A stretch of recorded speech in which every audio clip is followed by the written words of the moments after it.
Assalamualaikum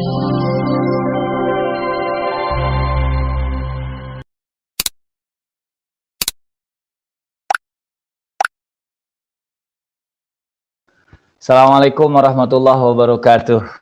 Waalaikumsalam warahmatullahi. Halo. Halo, iya silakan. Alhamdulillah. Ya, alhamdulillah la haula wala quwata illa billah. Asyhadu an la ilaha illallah wahdahu la syarikalah wa asyhadu anna Muhammadan abduhu wa rasuluh alladzi la nabiyya ba'dah. Masya Allah, sahabat yang dirahmati Allah, khususnya di lingkungan Majelis Taklim Iqra'ul Quran yang saya hormati dan dimuliakan Allah. Apa kabar nih semuanya? Baik-baik saja kan? Sehat kan? Alhamdulillah. Alhamdulillah. Harus baik, harus sehat, harus bahagia, karena bahagia itu kita memang berhak untuk bahagia. Saya selalu bilang, apapun kondisinya, situasinya, kalau hati tetap bersyukur, semua akan baik-baik saja. Setuju? Halo? Halo, setuju insya Allah Ustaz. Iya. Takut nggak kedengaran nih. Bisa jelas ini teh. Cuman yang hadir siapa? Yang hadir siapa? Ibu Ketua hadir, Ibu Sekjen hadir. Hadir. Ibu Bunda Haji. Oh. Bunda Haji Yugo hadir ya, sehat selalu ya sebagai top leader. Sukses selalu, doa bidoa, kita saling mendoakan sekalipun jarak cukup jauh, tapi percayalah doa akan bisa menembus ke langit ya. Selalu kita berbisik pada bumi, oke, selalu berbisik pada bumi dan biarkan sampai terdengar ke langit doa kita. Masya Allah. Seneng banget nih, walaupun jemaahnya tidak kelihatan. Ibu, bunda, teteh ini lihat saya nggak? Lihat. Lihat jelas. Lihat. Sinyalnya mungkin di sana kurang baik, Ustaz. Oh, di sini kurang baik sinyalnya. Nampaknya seperti itu, Ustaz. Karena ada freeze ini gambarnya Ustaz nih. Kenapa? Gambar saya kenapa? Freeze, Ustaz. Freeze itu apa? Apa ya? Freeze apa ya? Tidak bergerak. Kurang bergerak. Tidak bergerak. Ini bergerak nggak? Ini bergerak. Ini bergerak nggak? Tidak. Ini nggak kelihatan ya kalau jemaahnya ya? Oh gitu. Ya udah nggak apa-apa. Please itu apa? Tidak bergerak. Ini nggak. Oh gitu. Saya seperti sedang bicara. Ya. Sahabat-sahabat sekalian, teteh dan bunda yang saya hormati dan hadirin, saya mendapat amanah dari Majelis Taklim Iqra'ul Quran, ya, nama yang keren. Saya selalu bilang Iqra'ul Quran, fa innahu ya'ti yaumal qiyamah syafi'an li ashabi. Bacalah oleh kalian Al-Quran, karena nanti bacaan itu yang akan menolong kita di hari kiamat. Amin. Ya Rabbal Alamin. Jangan lupa ya, setiap hari, everyday, sisihkan waktu untuk menatap, melihat, lalu membaca. Sekalipun terbata-bata, insya Allah tetap punya pahala. Ada yang masih terbata-bata nggak? Nggak ya, percaya sudah pada lancar. Halo? Sudah pada lancar kan? Insya Allah Ustaz. Insya Allah. Juara lah. Amin. Juara pastilah juara insya Allah. Juara lah komunitas Majelis Taklim. Iqra'ul Quran juara.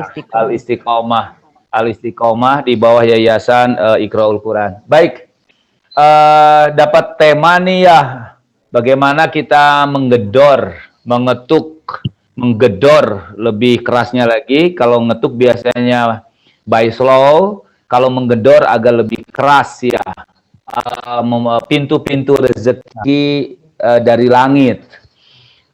Tema ini sengaja dibawa karena memang dalam situasi seperti ini sepertinya semua pikiran-pikiran manusia eh, ada sebuah kecemasan dalam menjalani hidup di dunia ini, di muka bumi. Karena memang situasinya situasi yang memang serba terbatas sampai pengajian istiqomah di bawah. Baik, bagaimana kan ya, Teh Ibu Sekjen nggak kebayang ya, kita akan ngajinya by Zoom ya, nggak kebayang ya.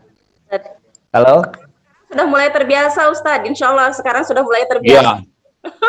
Iya, maksudnya kan, ya dalam situasi pintu-pintu tema ini, karena memang sepertinya semua ada sebuah dalam menjalani hidup, situasinya situasi yang memang dan pun harus pakai webinar, nggak terbayang ya, kita akan ngaji. Halo? Nah, maksudnya kan, ya bahwa kita akan mengalaminya by Zoom atau by semuanya berada dalam kepastian kehendak Allah, itu semuanya gini like aja. Ada hadis Nabi yang mengatakan di mana Rasulullah Shallallahu Alaihi Wasallam bersabda, ajaban li amril mukmin, kagum ya urusan orang mukmin mah. Kenapa ya Rasul kagum? Karena nggak ada waktu yang sia-sia dan terbuang percuma begitu saja. Semuanya akan semuanya akan melahirkan pahala dan manfaat. Apa tuh? Kata Nabi, jika diuji dia sabar. Itu kan baik. Jika mendapat anugerah, dia bersyukur. Jadi dua pola ini, sabar dan syukur, dua kata, dua kalimat yang tidak bisa dipisahkan. Apakah ketika sakit ada pahalanya? Oh, juara banget. Kita tahu bahwa ketika sakit, ketika dihadapi dengan sabar, Masya Allah, maka dosa-dosanya akan berguguran, akan berjatuhan, percis seperti daun-daun yang sudah kering, meruluk, ya, jadi nggak ada. Dan apabila dia mendapat anugerah, karunia dari Allah, dia bersyukur. Jadi semuanya baik-baik saja. Dalam situasi luang, kita tetap jalani, dalam situasi apapun jalani. Pokoknya malah kesimpulan nama hayatuna, lanjutkan. Apa tuh?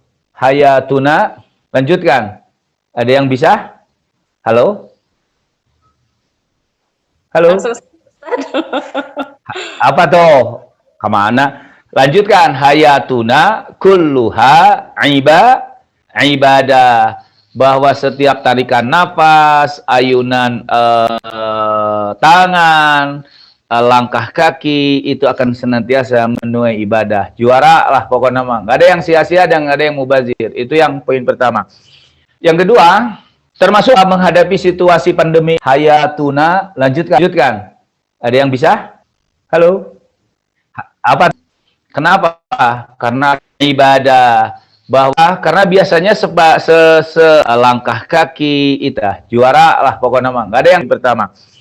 Yang kedua, si pandemi ini santai saja, tenang. Kenapa? Karena ada ya memang fitrah karunia, kadang lupa. Tapi ketika keluh kesah itu muncul, kumaha atunya, dalam bahasa Sunda mah cuk cerak, dalam bahasa Sunda mah apa sih, kadang aral, ya aral itu sebuah kata yang hampir saja mendekati keputusasaan. Nah, itu yang tidak boleh sebetulnya.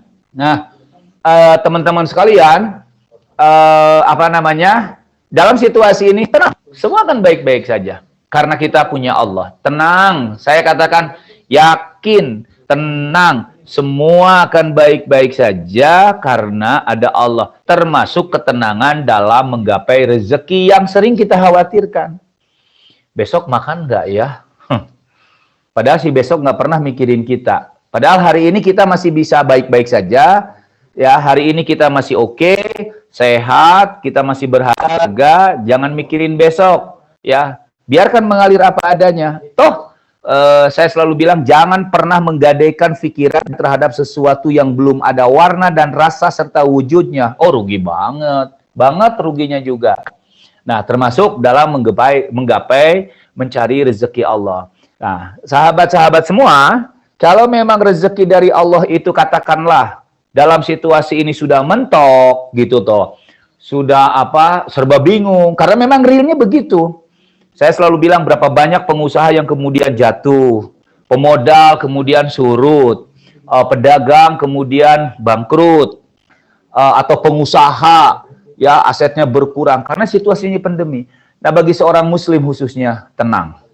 Saya selalu mengatakan kalau pintu bumi ini sudah terlockdown karena situasi pandemi, ujian dari Allah, maka saya selalu bilang masih ada pintu-pintu yang tidak biarkan saya selalu bilang jangan pernah menggadaikan pikiran langit di lockdown, langit PSBB, nggak ada ya, di langit ada social distancing, nggak ada, yang ada di kehidupan bumi, di manusia, khususnya di lingkungan manusia. Jadi intinya yuk kita ketuk by slow, by slow. Katakan ketuknya itu dengan cara berdoa, berbisik kita ke bumi, lalu terdengar bisikan kita sampai ke aras, sehingga nanti pintu-pintu rezeki Allah buka dalam syi'r, lalu kemudian Allah curahkan dan Allah turunkan bagi hamba-hambanya yang yakin akan semua itu. Santai aja, tenang. Sekali lagi. Nah, timbul pertanyaan, gimana dong caranya menggedor?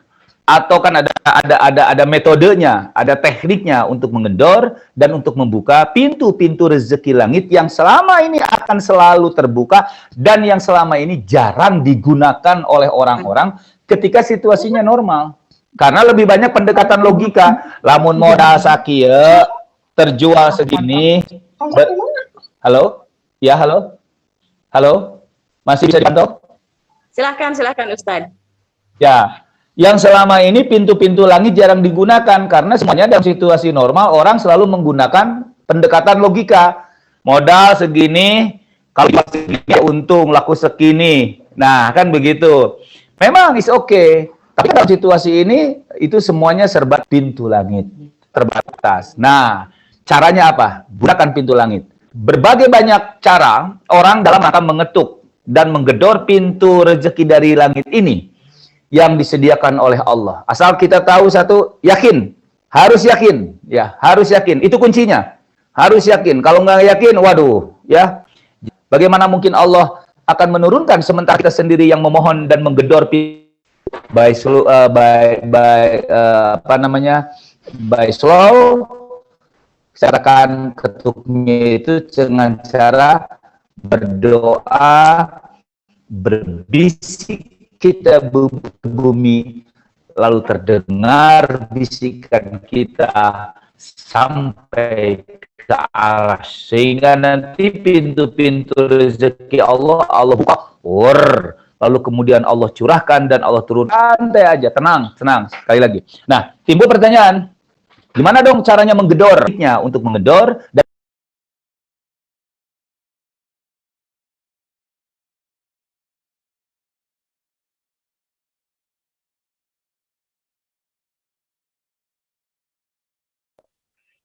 Mohon maaf kawan-kawan sekalian, nampaknya kendala teknis masih. sebentar. Tadi sempat keluar, mohon maaf. Ini udah masuk lagi? Iya, masuk lagi Ustadz. Ini ya. kemungkinan akan kita bagi 2 sesi Ustadz. Ini kurang lebih sekitar 10 menit lagi Ustadz. Kurang dari ya, 10 baik. Kita sambung di sesi kedua Ustadz, sambil sekalian kita memperbaiki memperbaiki sinyal dan teknis mungkin Ustadz ya. Baik. Ya. Ustadz, aku mah punya cara begini loh, ingin mengetuk pintu rezeki Allah itu, silakan, selama cara-cara tersebut, metode-metode atau langkah-langkah tersebut dibenarkan oleh syariah, tidak melanggar aturan. Wah, aku mah pengen datang, mohon maaf, misalkannya ke orang yang dianggap pintar, kahin, mohon maaf, paranormal, misalkan, itu kan jelas tidak dibenarkan, nanti karena khawatir jatuhnya pada syirik gitu loh. Kenapa? Saya selalu mengatakan, sudah, bersandar saja sama Allah. Bersandar sama makhluk itu sangat mengecewakan. Kenapa? Bukankah ketika kita bersandar pada makhluk, bayangan kita sendiri pun akan hilang seiring dengan datangnya di waktu gelap atau waktu malam. Jadi, bersandar sama Allah. Bagaimana caranya? Satu, nih, ada beberapa catatan kita. Yang pertama, ada yang mengundang rezeki Allah itu dengan cara mencium tangan ibunya, ya, meminta doa. Pertanyaannya, Ustaz, apa hubungannya sih? Masa dengan cara mencium tangan kedua orang tua spesial our mother, ibu kita. Kok pintu rezeki langit Allah terbuka? Jawabannya satu. Ketika orang tua spesial our mother, khususnya adalah ibu kita, telah ridho, maka Allah pun akan ridho. Catat itu. Maka Allah pun akan ridho. Kenapa? Dalam hadis yang sangat populer sudah dijelaskan, ridhollah fi ridhol walidain. Ya kan? Ridhonya Allah itu nanti sebanding lurus dengan keridhoan kedua orang tua kita. Catat itu. Wasukhtullah fi sukhtil walidain. Tapi marahnya Allah, gak sukanya Allah, kemudian cueknya Allah juga sebanding dengan tergoresnya hati, luka dari kedua orang tua kita, spesial ibu kita. Nah, sahabat-sahabat yang dirahmati Allah, khususnya di Majlis Ta'lim Istiqomah yang saya hormati, masih ingat nggak? Ada satu cerita bagaimana kebaikan seorang anak mampu apa tuh? Mampu menyelamatkan di saat tidak ada penyelamat secara logika, kecuali hanya amal kebaikan yang pernah dilakukan kepada kedua orang tuanya. Intinya apa? Seorang anak wajib baik.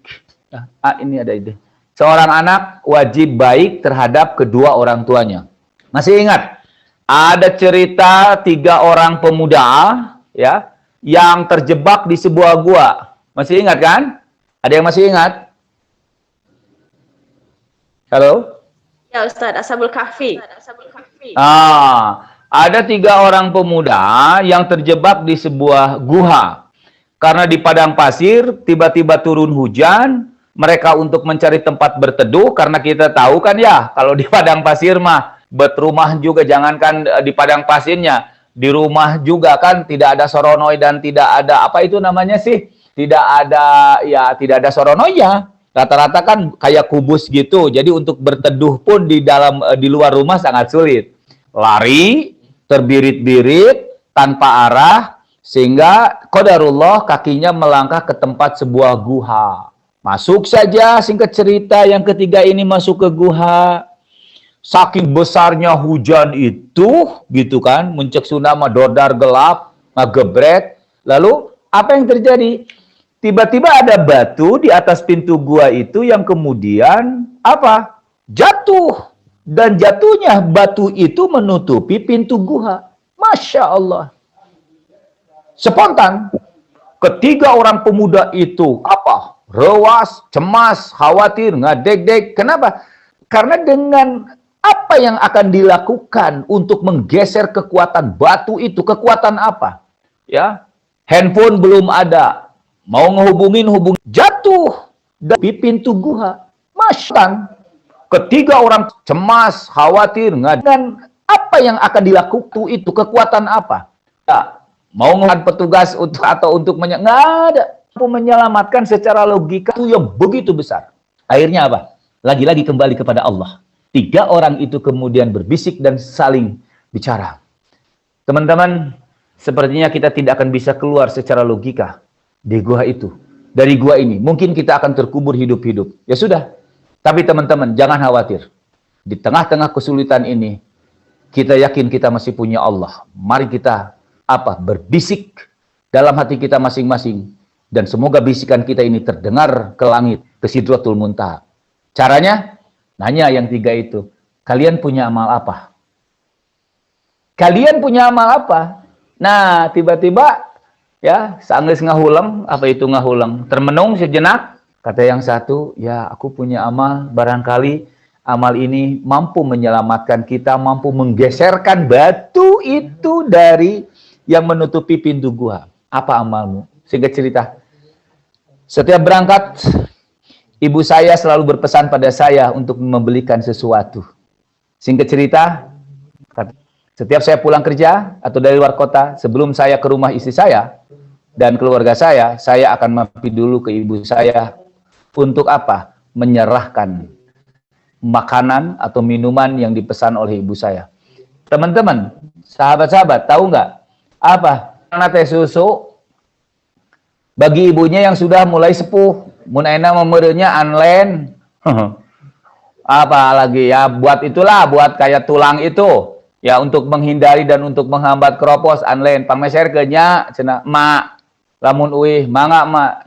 Dan setiap kali pulang kerja dia lakukan. Satu saat dia terlambat untuk menyerahkan segelas susu itu. Karena macet. Katakanlah kalau dari Garut Bandung di Nagregna macet. Ya, atau mungkin di KHT-nya karena macet. Sampai singkat cerita si anak itu terlambat untuk menyerahkan segelas susu. Begitu datang ke rumah ibunya, ibunya sudah tertidur pulas. Dan apa yang terjadi? Anaknya tidak mau membangunkan ibunya, ya. Wal qadamahu ala yadayya, dan segelas air susu itu berada di tangan genggaman anak itu. Dia tidak berani membangunkan ibunya yang sedang terlelap. Dan dia pun berdiri menunggu sampai ibunya bangun. Juara atuh, tediuk, nangtung anak nage, nepi ka subuh. Kebayang? Bisa nggak kita sebagai anak berdiri menunggu ibu bangun sambil segelas air susu digenggam di tangan dari jam 10 malam, katakanlah sampai subuh? Moal, bahe susu nage da urang nasare. Tunuh. Dia tidak berani membangun dan dia pun berdiri menunggu tuh. Tediuk, nangtung. Bisa nggak kita sebagai anak sambil segelas air susu digenggam di bahe susu nage da urang? Apa yang terjadi? Bangun, ditanya jam berapa pulang, sudah maafkan saya, macet sampai minuman pesanan ibu terlambat. Lalu dia pun apa yang terjadi?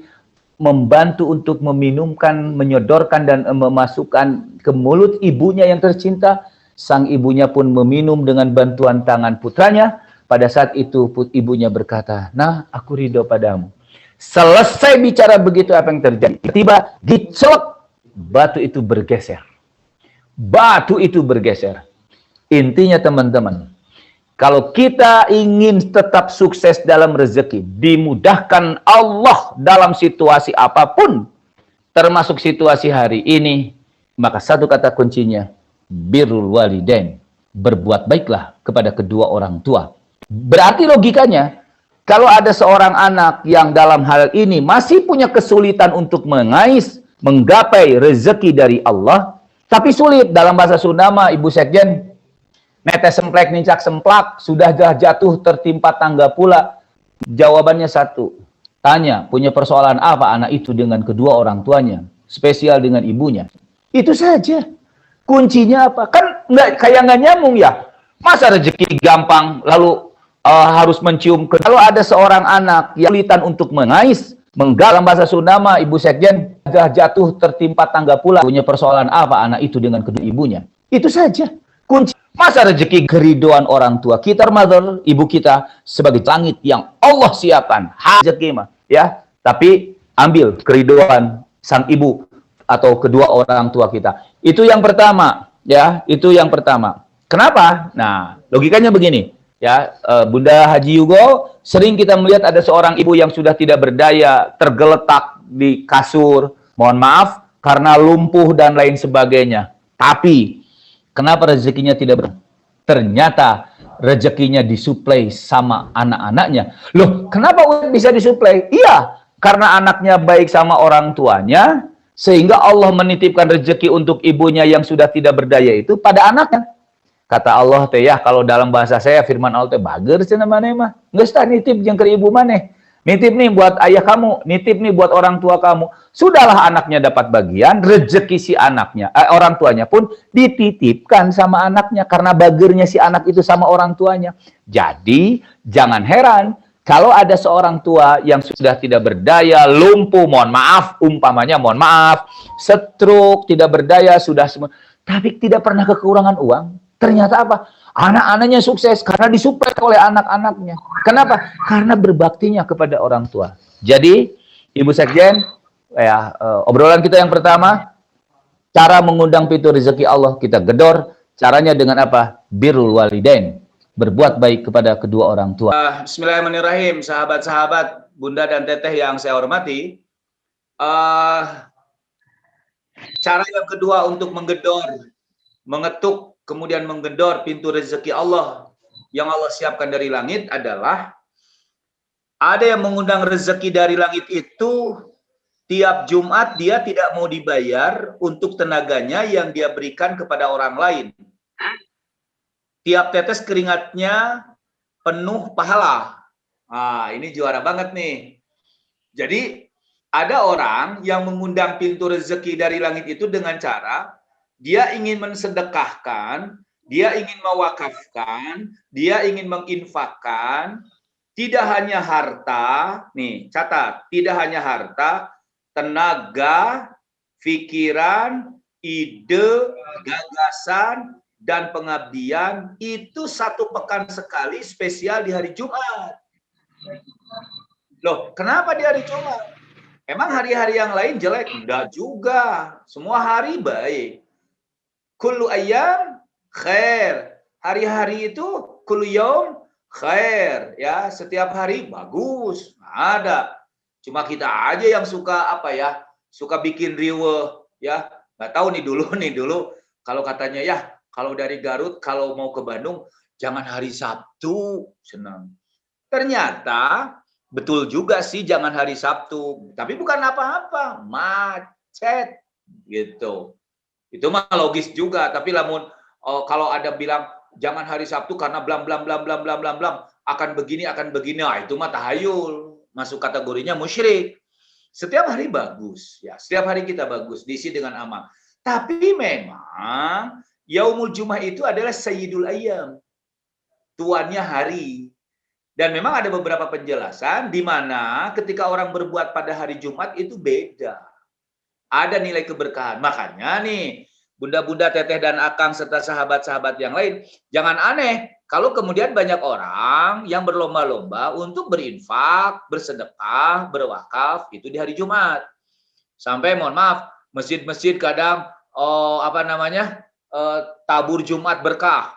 Jumat berkah, setiap jamaahnya dikasih makan, semuanya gratis, ya, berbagi nasi dus, nasi kotak, pokoknya masa ukur setiap nasi dibagikan, ya. Kenapa? Karena dia yakin itu salah satu bagian untuk mengundang rezeki dari Allah, khususnya yaitu dari langit yang Allah turunkan. Caranya yaitu dia mensedekahkan di hari Jumat. Luar biasa nih. Nah, nyambung nggak sih? Oke, secara umum, nyambung nggak sih dengan sedekah orang dimudahkan rezekinya? Nyambung nggak? Kayak nggak nyambung ya? Nyambung. Nyambung banget. Kenapa? Ada satu buku ya, judulnya apa? The Power of Giving.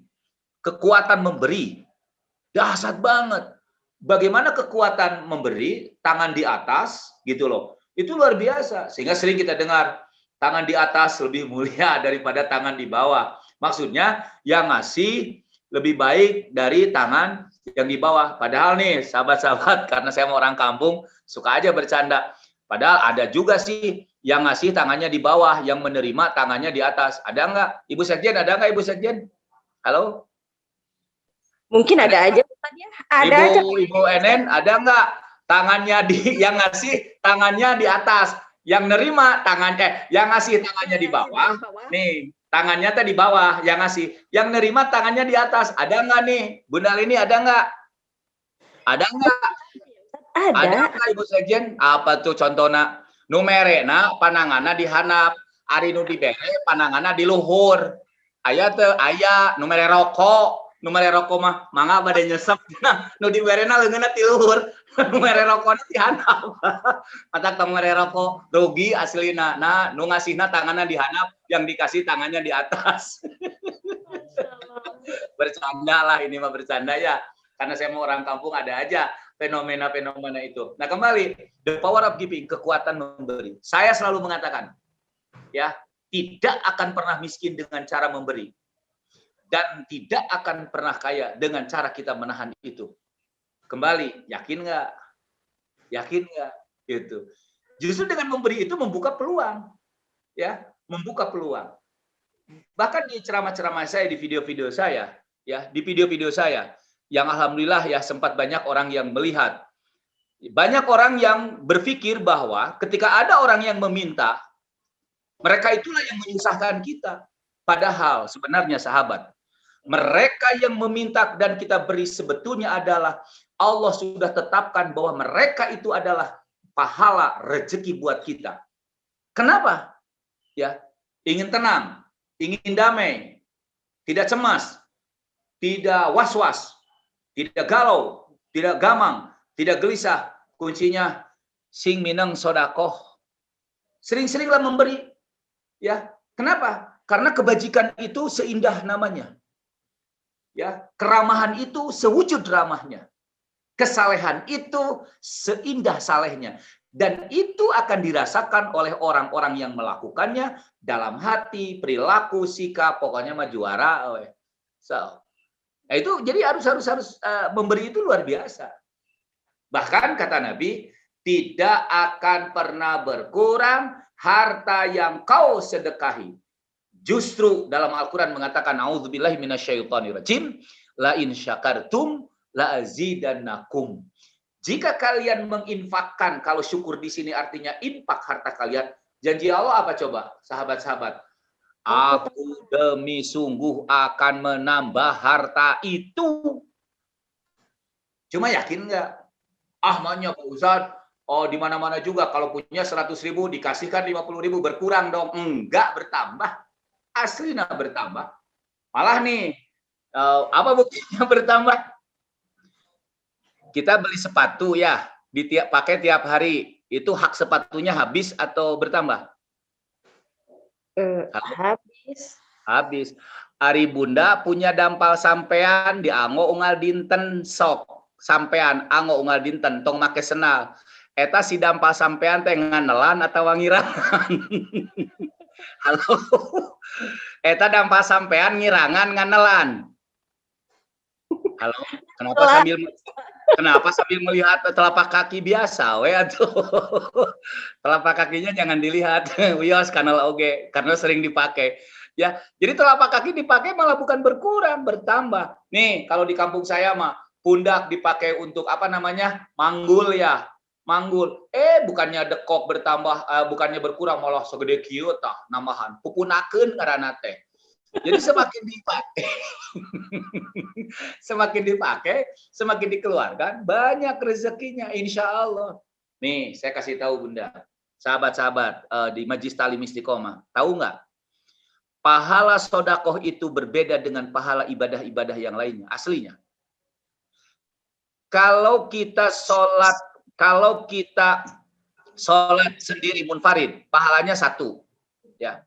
Tapi kalau sholat banyakan, itu lagi-lagi identik dengan banyak, berjamaah, maka apa? Maka pahalanya 27. Sehingga saya katakan, pahala sodako itu hitungannya di Quran di surat Al-Baqarah, lihat, identik dengan angka 7. Kenapa dengan angka 7? 7 itu bukan kurang dari 8, bukan lebih banyak dari 6. 7 itu dalam perspektif Al-Quran adalah angka unlimited, tidak terbatas.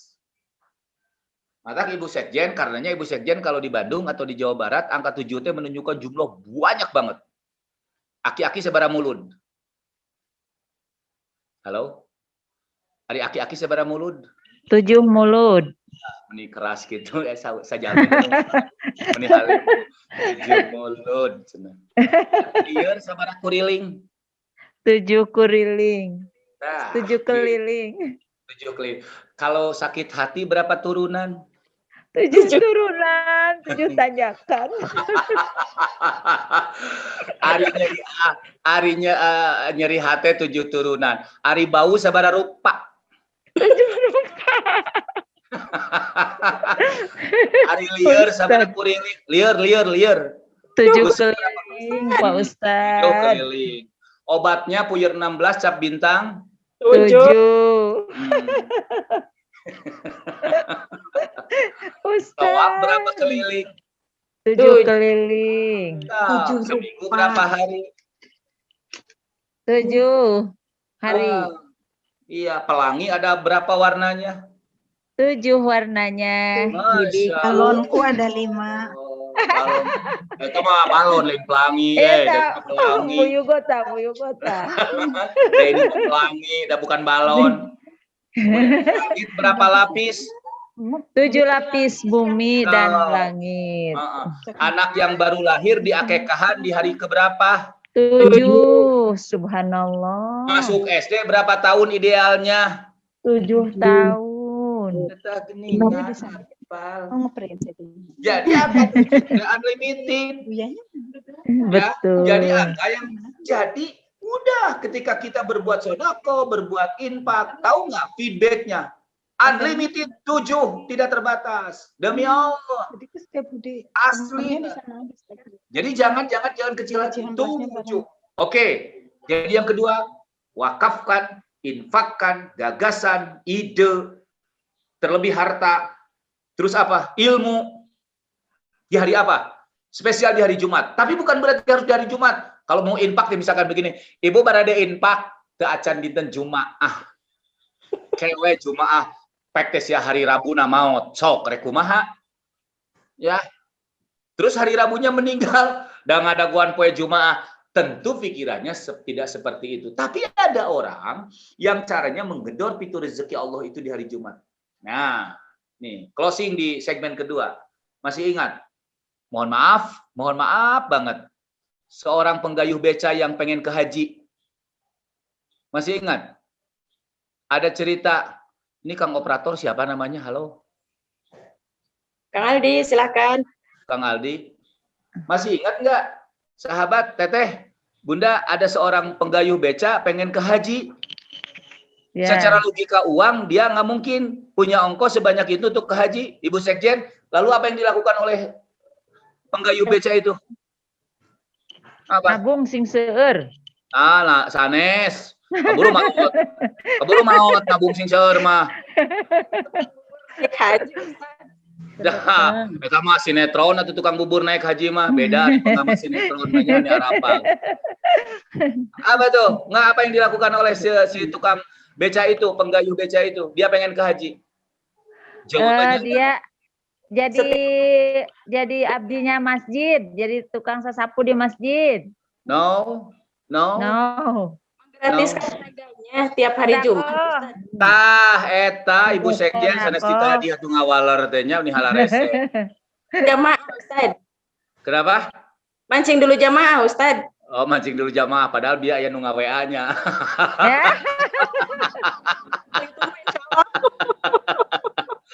Jadi apa? Dia menggratiskan setiap penumpang yang naik ke beca dia pada hari Jumat.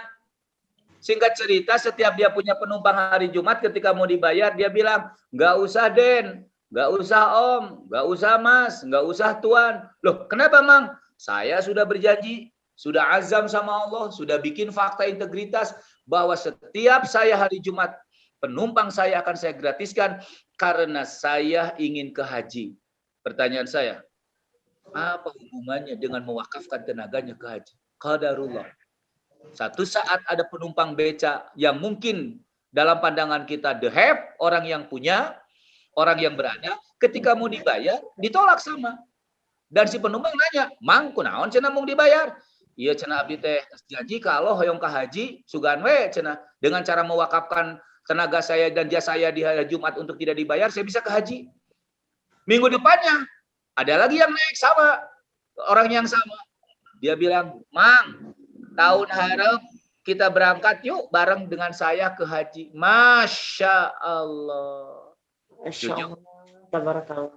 Setuju? Halo? Halo, setuju? Halo. Setuju nggak? Setuju. Ya, mulai besok kita menggayuh beca yuk.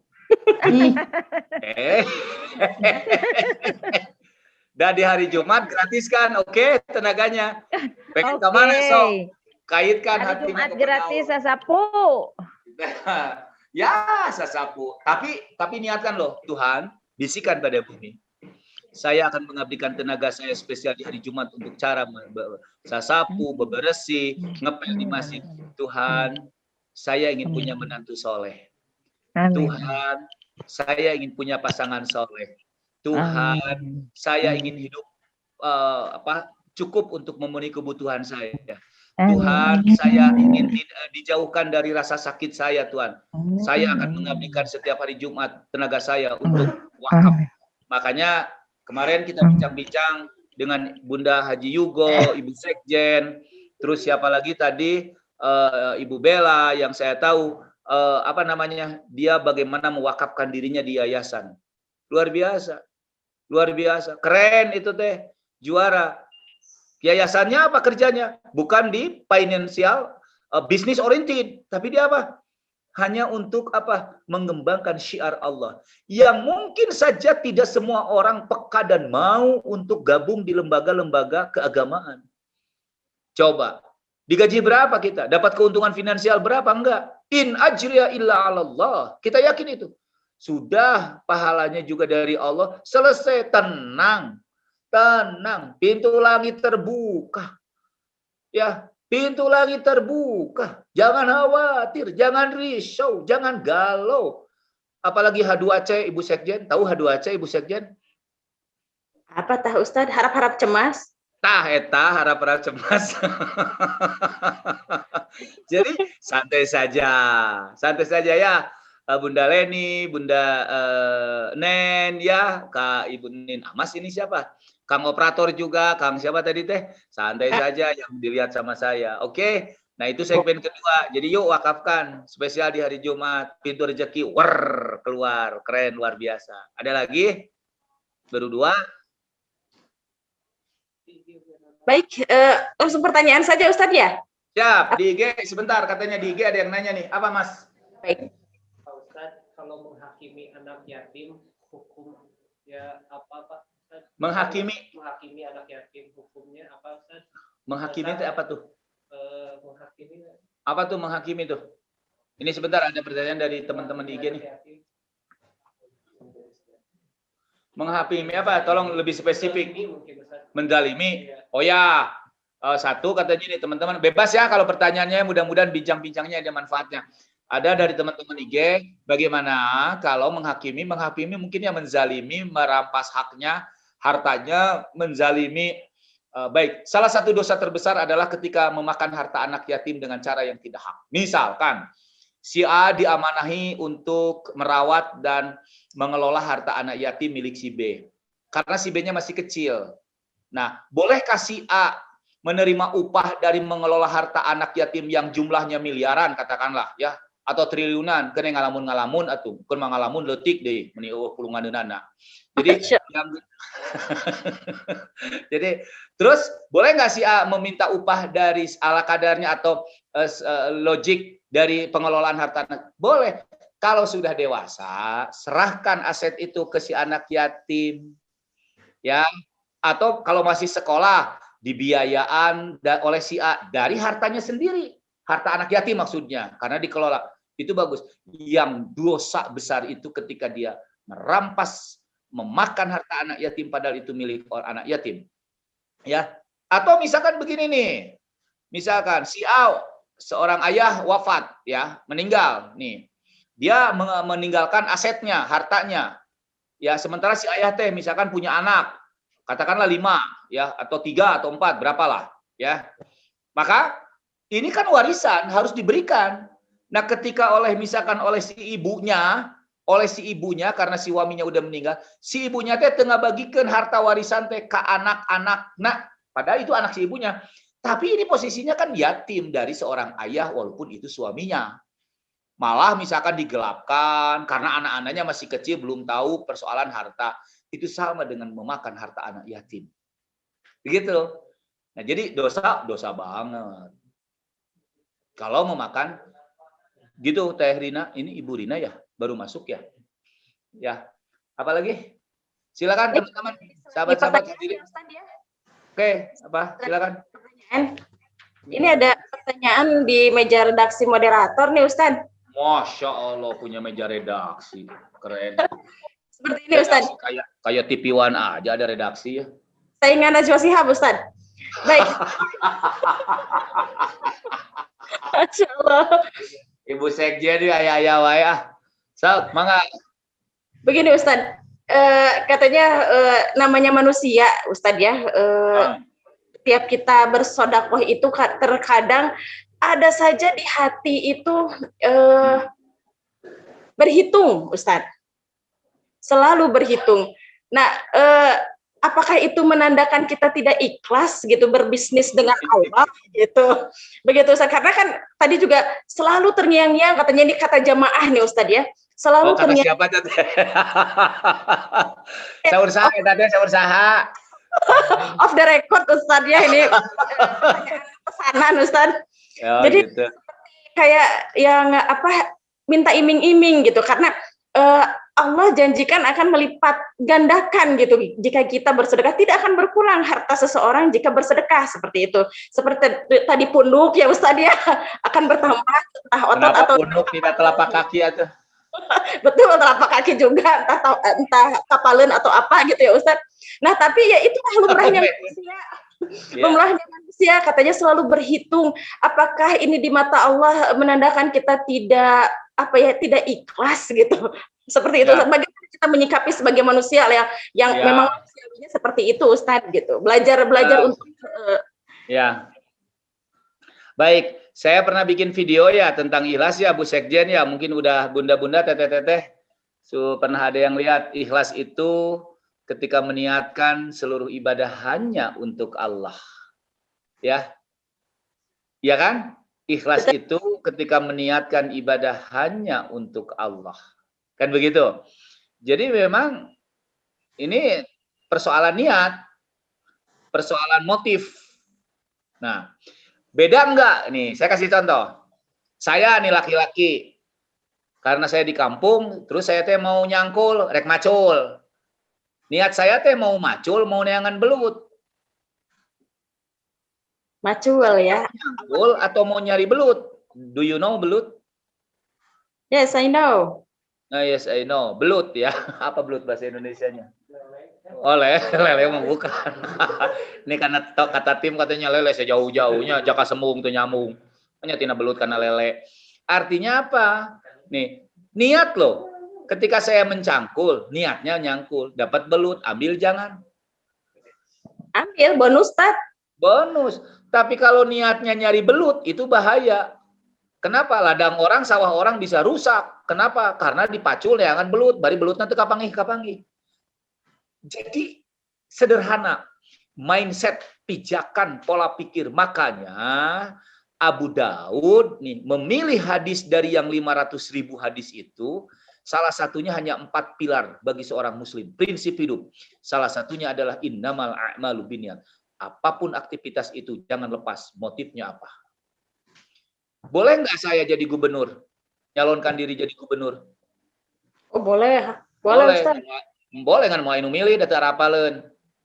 Itu kan. Nah, nu kedua, apa niatnya? Seorang suami, apa niatnya jadi suami? Menikah apa niatnya? Jadi istri apa niatnya? Kenapa seorang istri ada yang merasa tertekan di rumah tangganya karena katakanlah capek, punten asa dibabukeun, dibujangkeun. Karena niatnya yang salah. Kenapa lelah itu tidak melahirkan lillah kata orang? Nih, kenapa Siti Fatimah selalu marut gandum sampai si tangannya lelah, sampai si tangannya teh luka-luka karena merenya kaparud. Dia tersenyum melakukan itu karena semuanya dipersembahkan untuk Allah.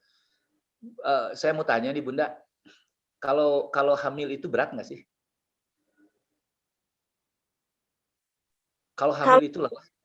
Hamil itu lelah nggak sih? Lelah tapi menyenangkan Ustadz, insya Allah. Ya Allah. Nggak mungkin lelah sih Ustadz, karena berat memang Ustadz 9 bulan. Kalau sakit, kalau melahirkan itu sakit nggak? Sakit. Jelas sakit Ustadz. Nah, itu bet minang. Bahagia Ustadz setelahnya. Masya Allah. Makanya nih, keikhlasan wanita adalah, lihat, kata para ahli psikologi, kecantikan wanita yang sejati adalah tersenyum sesaat setelah melahirkan. Luar biasa.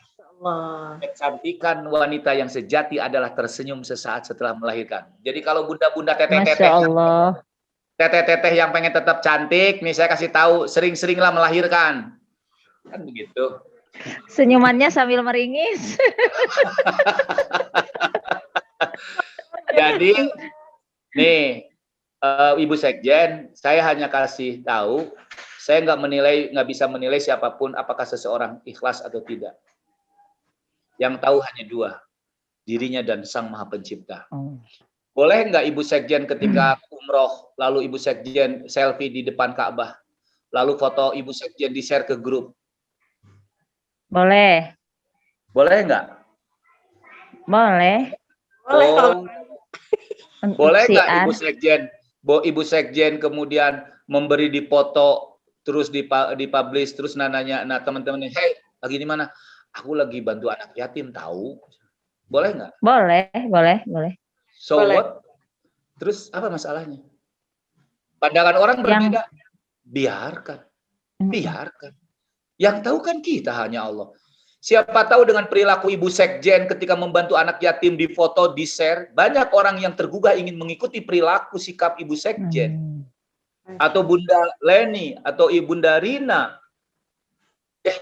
Keren ya, si Teh Rina ya. Aku pengen dong seperti Teh Rina. Ayah tuh lihat teman mama tuh si Teh Rina apa?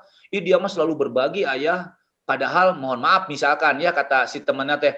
Padahal mama tahu kan penghasilannya. Loh kenapa kita yang lebih banyak dari Teh Rina nggak berani? Sampai sikap perilaku Teh Rina itu menjadi inspirasi bagi temennya. Apa itu tidak ilas? Nggak bisa. Ya, kadang kebaikan dimunculkan untuk menggedor, untuk mengajak orang-orang atau saudara-saudara kita, teman-teman kita untuk melakukan hal yang sama. It's okay. Begitu Ibu Sekjen, menurut saya. Kok nggak kedengaran nih? Alhamdulillah Ustadz, semoga menjadi pencerahan untuk Nanti tadi ada pertanyaan. Di sini ada pertanyaan. Ustadz, betul, dari chat sini dari Ibu Enen. Masya Allah, ternyata beliau salah satu fansnya Ustadz nih, pernah mengundang Ustadz 5-6 tahun lalu nih Ustadz. Di mana? Di Komplek Budisari, Masjid Al Barokah katanya Ustadz. Masya Allah. 5-6 tahun lalu Ustadz. Di daerah Setiabudi. Assalamualaikum, Ustadz Yayat. Masih emut. Mana itu dekatnya? Ini saya bacakan Ustadz. Assalamualaikum Ustadz. Dari Ibu Hajah Enen. Assalamualaikum Ustadz Yayat, masih emut. Dulu Ustadz pernah Ibu undang 5-6 tahun lalu ke Masjid Al Barokah di Komplek Budisari Bandung. Di daerah Setiabudi Ustadz. Siap. Mau nanya, kalau infak ke anak yatim dari uang zakat, apakah diperbolehkan Pak Ustadz? Itu pertanyaan dari Ibu Enen. Silahkan Ustadz. Apa tahu? Eta satu lagi Ustadz, suami saya Pak Kurnia. Suami Ustadz juga sudah meninggal deh. Pak Kurnia mana ya? Innalillahi wa inna ilaihi rajiun. Tos pupus. Pak Kurnia mana nya? Di saya Bu Sekjen dari siapa ini ya Allah, dengan banyak sahabat-sahabat. Bu Enen Pak Kurnia yang di Budisari Bandung Pak Ustadz. Ya tapi Pak ini Pak Kurnia teh suami beliau. Suami beliau, betul. Masya Allah. Allahumma gfirlahu warhamhu wa'afihi wa'fu anhu. Allahumma akrim nuzulah. Amin. Wa wasimat khola, khususnya bagi almarhum ayahanda Pak Kurnia. Amin. Semoga Allah membingkai dengan husnul khotimah dan selalu membingkai dengan rahmat dan kasih sayangnya. Insya Allah. Amin, ya Allah. Dan didoain aja. Insya Allah. Doa istri akan selalu sampai kepada almarhum. Insya Allah. Amin. Lanjutkan kebaikan Pak Kurnia, jangan dihentikan. Tunaikan cita-cita dan amanahnya. Apa tuh amanah-amanahnya yang pernah dibisikkan ke Ibu? Sok, kenapa? Pada saat yang sama itu akan menjadi ladang kebaikan, pahala multi level marketing ya, terus-terusan. Ya. Amin. Hormat ya Ibu, siapa Ibu Enen ya? Ya punten Abdi Tamelar punten. Alhamdulillah sekarang bisa ketemu. WA saya nanti bisa disungkeun ke WA tim ya, bisa disungkeun ke Ibu Sekjen. Baik, bolehkah berzakat dari uang untuk anak yatim dari zakat, berinfak maksudnya ya?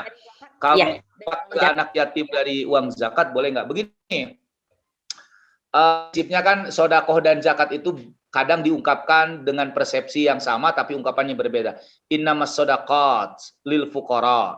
Itu di At-Taubah, sodako di situ ada yang mengartikan lebih spesifik pada zakat. Sehingga dari ayat itu diambil bahwa asnaf itu yang berhak menerima zakat itu ada 8 bagian. Dibagi 2, ada yang produktif, ada yang non produktif. Nah, salah satunya yang non produktif itu yang langsung butuh gitu loh. Butuh montama ditungguan ku saengyeng sreng. Ditungguan ku gentong anu teu aya beasan, diantosan ku patuangan anu lapar. Maka kita itu langsung harus dikasih. Kemudian nanti ada pengelolaan zakat itu secara produktif agar si orang yang dikasih zakat itu pun satu saat besok lusa dia tampil lagi menjadi muzaki seperti kita. Jadi regenerasi. Misalkan nih, Ibu Enen atau Bu Sekjen atau saya jadi misalkan ini mah, amin ya nggak apa-apa, banyak uang atau pengusaha. Nah bagaimana untuk mengkaderkan, terus ada orang miskin tapi dia punya kemampuan, terus boleh nggak ngasih modal dari uang zakat? Boleh. Tapi jangan dikasih tahu, ini loh uang zakat gratis, jangan. Untuk mendidik. Nih saya pinjamkan. Besok syaratnya kamu harus jadi muzaki. Ya, harus bisa mengeluarkan zakat dari modal ini. Toh sekalipun tidak dibayar, nggak apa-apa itu uang zakat. Tapi untuk mendidik si orang itu, si mustahik itu, biar besok lusa dia tampil menjadi muzaki juga. Nah, kembali ke persoalan. Boleh nggak? Boleh. Ya, toh tidak kemudian namanya misalkan ini infak, bolehlah jadi zakat juga kan, itu juga karena anak-anak yatim, ya, fakir, miskin, ya, yang 8 asnaf itu berhak untuk menerima. Intinya bolehlah, ya, boleh menerima zakat, infak dari uang zakat itu, nggak ada masalah, ya. Apalagi kalau dia misalkan butuh ke sekolah, sok ulah kieu, ini ada uang zakat kelolanya ngarah dari uang ini kamu bisa sekolah dan lain sebagainya. Kalau nggak bisa gimana? Karena memang itu sifatnya non produktif. Bolehlah intinya Bu Enen ya, boleh. Baik, Bu Enen, Bunda Enen cukup apa ada pertanyaan tambahan? Baik. Ada berapa saya yang gabung? Bu Sekjen sekarang? Ya. Ada yang berapa yang gabung? Ini 11 rupanya, kayaknya tadi karena terpotong mungkin ya Ustadz ya, linknya mungkin tidak terbagi dengan baik ke jamaah. Ini ada 11 yang bergabung, tadi 17 nih Ustadz. Baik, mungkin ada pertanyaan lanjutan dari jamaah. Atau Teh, ada tambahan boleh? Dikit. Kembali Pak Ustadz, silakan. Mangga Bunda Enen. Ya, Ustadz, saya bertanya. Wah, Masya Allah, ini baru kelihatan. Siap. Bertanya Siap, tadi itu kenapa uang zakat boleh tidaknya diberikan ke anak yatim? Karena ada yang menyampaikan katanya anak yatim itu sudah memang menjadi kewajiban untuk orang-orang yang mampu. Jadi zakat itu ada 8 asnaf itu katanya itu Ustadz. Oke. Ya, gitu aja. Itu aja mungkin. Bisa diterima. Artinya begini, itu pada prinsipnya sama. Anak yatim itu tidak harus dikasih zakat karena sudah jadi kewajiban para musinin, katakanlah para agnia, untuk merawatnya. Kan begitu.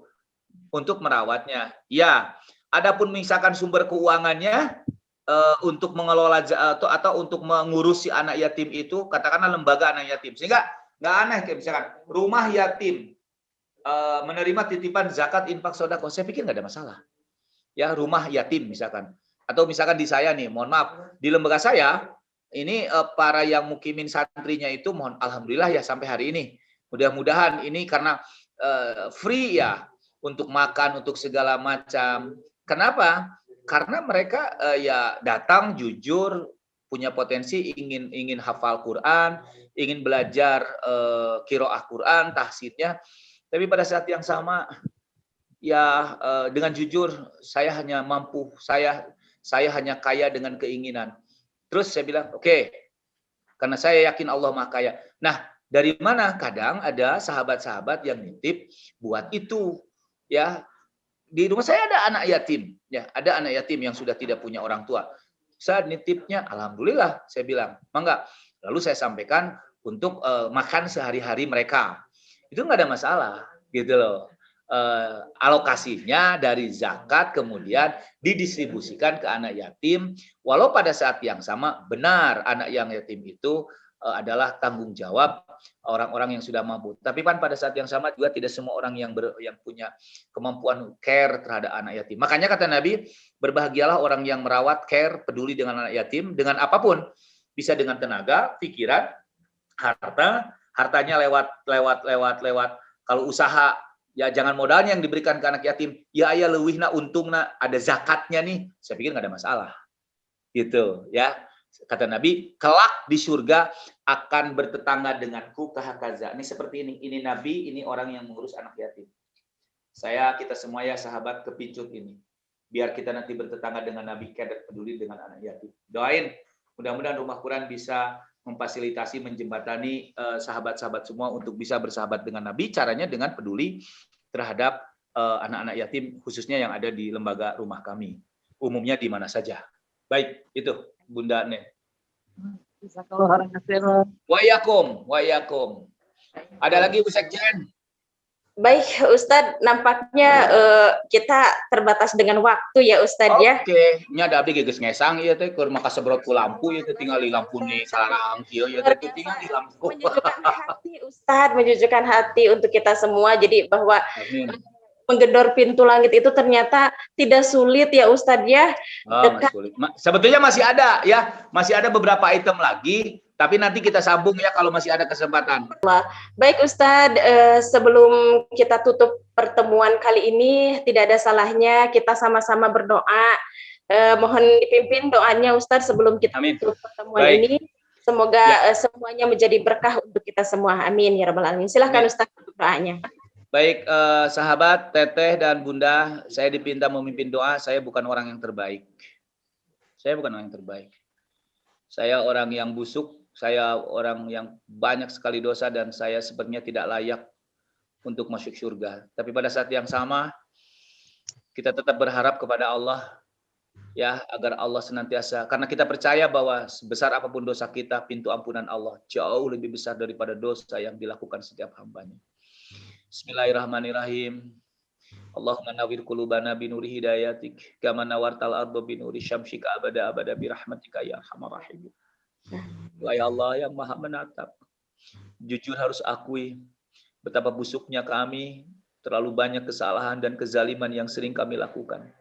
Ironisnya dosa-dosa itu kami lakukan dengan tahu dan sadar bahwa itu dosa.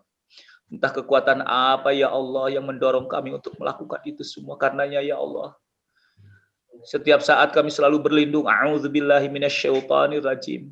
Kami berlindung kepada Engkau dari godaan setan yang terkutuk.